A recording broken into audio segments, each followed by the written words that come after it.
Hello, Laura Donnelly here from Dancing with Ease, Body Brain Balance, and I'm coming to you with, I think it's a day 184 of strange and interesting times. So, in case you missed it yesterday, my friend Ione was here and she talked to us about listening in dreams and about how dreams can be healing in our lives and how everything is a dream. And so then I started thinking about resilience. Because I remembered in one of my dreams, I had kind of, she talked about nightmares and how, hey, Kay, it's great to see you. How nightmares, we don't have to be afraid of nightmares. That sometimes we react to our everyday awake ideas about the dream, but in the dream, we might not have been startled or frightened by the things that happened. One of the other things that I learned when I was working with her was how to go back into my dream and re-enter the dream and change things that were happening in it. And one of the things, this is kind of a facet of lucid dreaming sometimes, and one of the things that happens with that is that we begin to realize that we can also shift the things that happen in our everyday, as she calls it, consensual reality. And one of the most amazing ways I have found to change what's happening in my world is to pay attention to myself and the ease in my system.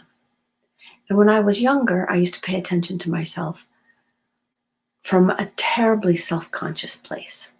And I was always second-guessing myself, and I was always worried I would say the wrong thing. And I often would not say anything, and then all of a sudden a flood of words would come out, and it was a not very nice thing. But early on in my studies of the Alexander technique, I had this image of actually liking myself at ease. And I thought to myself, I can take off the jacket of self-rejection, which is what I called this self-conscious, self-critical, always undercutting my ability to choose and act. Now, I could shut it off sometimes, like when I was performing, I would practice and practice, and I would rehearse, and I would know my part, and I would be fine, and I would just shut that part of myself in the closet. It was more with social interactions that I had this that was so frustrating. And this ability to notice when I start to get anxious about anything, could be anxious about finishing my client's tax return, which I have a little anxiety about because I need more information from them. But I can't do anything about whether they give me the information. If they don't give me the information, the return will be late. If the return is late and there's a fee, they pay the fee. So I can chill. Now see, I had to go around that. It took me a little while to get around that, but I got around it. And so now I can have fun because numbers are actually fun for me. Then I started thinking about how getting rid of self-rejection, self-consciousness, is not the same as paying attention to what's going on inside myself. When I'm paying attention, what I'm paying attention to is, am I getting more tense? Like, am I making a fist and squeezing it tighter and tighter and tighter? See, tighter, darn it. That's making myself tenser. That's an observation. I'm getting more tight. And when I get tighter in my hand, I get tighter in my throat. I don't breathe very well. And then I just release the stress and everything is fine. It's not fine. It's okay, right? It's just less tense. And less tense is a change in direction. And that change in direction allows me to be more resilient. And when I'm more resilient, I can take the things that happen in stride better. I can recover better. If I trip over a crack in the sidewalk, if I don't freeze up and get tense and fall down, I can just move through that stumble. The same thing with words and talking. If I allow myself to observe when something takes my attention away and I start to slip out of ease and I say, oh, I can come back. And that ability to come back, that knowing that I can come back, creates for me tremendous resilience in my system. So if I get hurt, if I break a bone, if I, once upon a time, I jumped up in the air and I landed not exactly right and I tore my ACL. I wasn't happy, but I knew that I could recover. Now, whenever you have to have surgeries, my mom said this, is you're never 100% what you were before. So they moved some pieces of tendon here and there, and they replaced the one that I broke, the ligament that I broke, with some other tissue. I can't even remember now. And so my knee works. It doesn't work like it worked when I was 20, but I'm not 20. It's not 20. But it works. And if I pay attention, if I notice the ease in myself when I'm moving, I can do just about any movement I want to do with just the right amount of energy. Now, when I tore it, I had too much energy in the wrong place at the wrong time. That happens to us all. So rebuilding resilience. I was listening to a podcast today, someone speaking on the internet.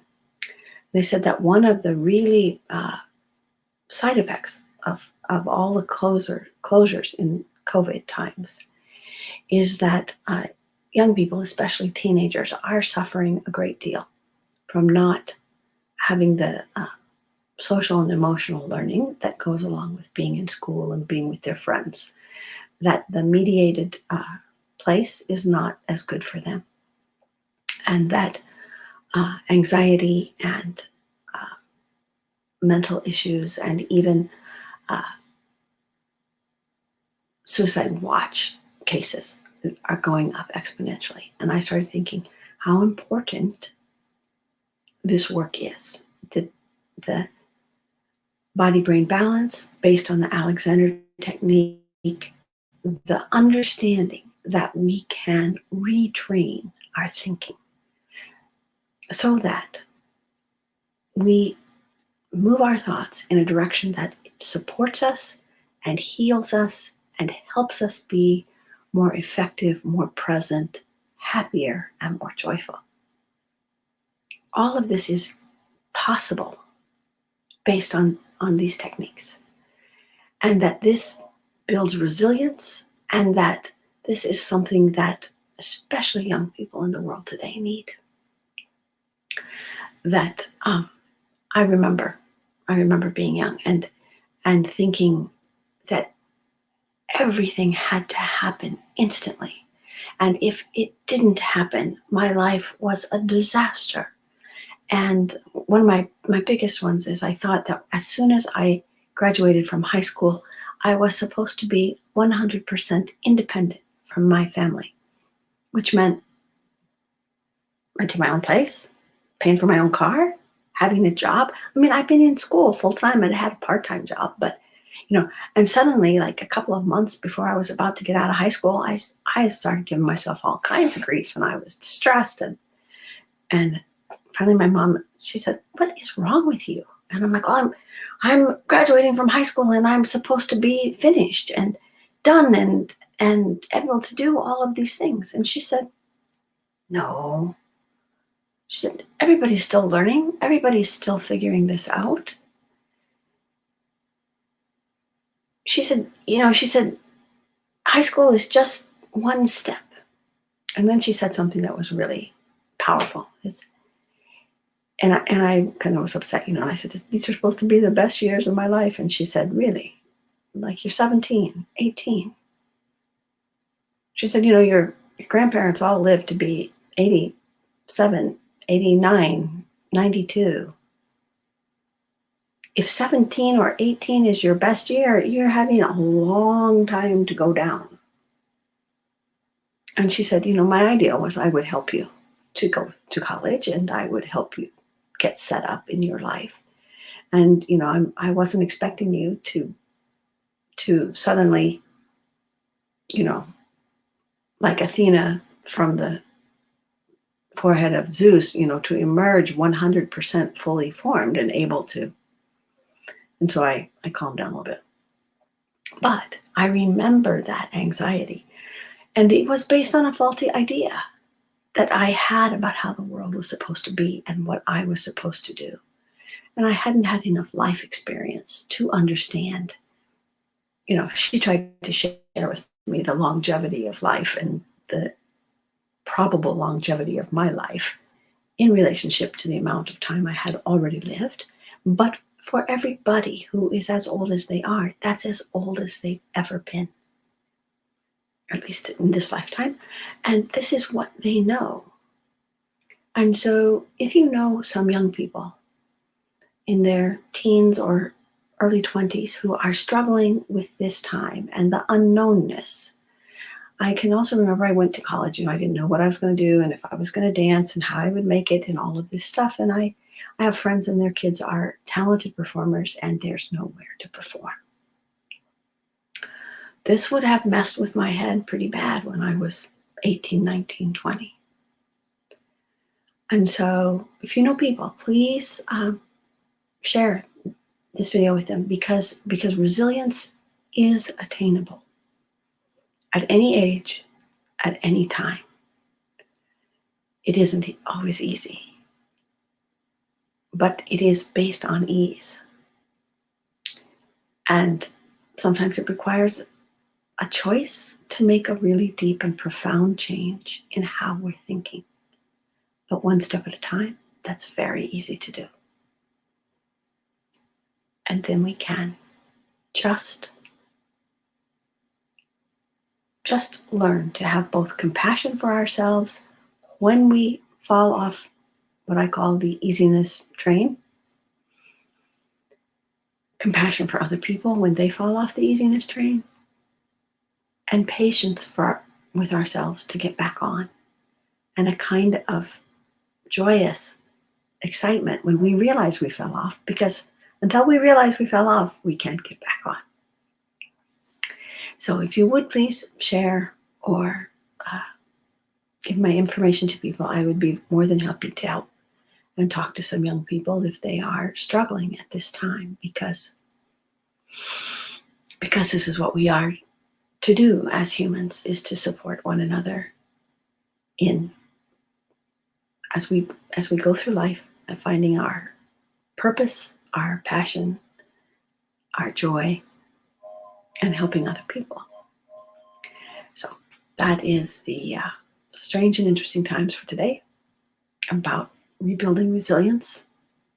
It can seriously get worn down, especially if you go through several really trying times. But the process works. Whenever we choose to do it, it will work. So I look forward to seeing you tomorrow and the days after that. Take good care.